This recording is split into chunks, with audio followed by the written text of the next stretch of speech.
गौर के बबुआ गणेश चर्चा में आ जाना। गौर के बबुआ गणेश चर्चा में आ जाना। आ जाना आ जाना ओ गौर के बबुआ गणेश चर्चा में आ जाना। आप भी आना विष्णु जी को लाना।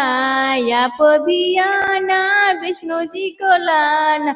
लाना लक्ष्मी जी को जरूर चर्चा में आ जाना। लाना लक्ष्मी जी को जरूर। लाना लक्ष्मी जी को जरूर चर्चा में आ जाना।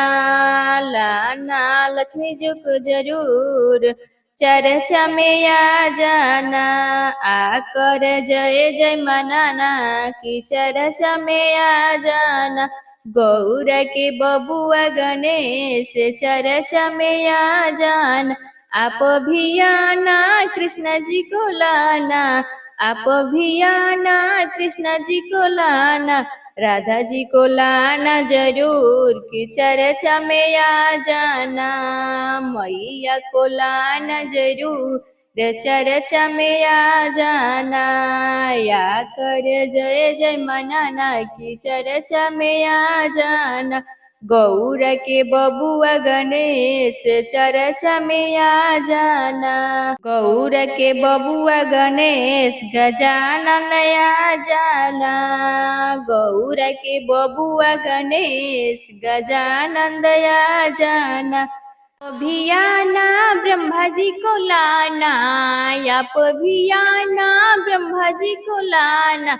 लाना सरस्वती को जरूर चर्चा में आ जाना।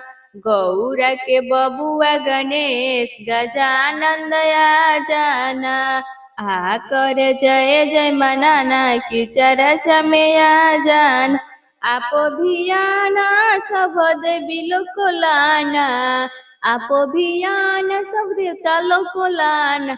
लाना सब मैया लोग को जरूर चर्चा में आ जाना। गौर के बबुआ गणेश गजानंद आ जाना।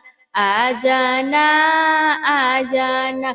आकर जय जय मनाना कि चर्चा में आ जाना।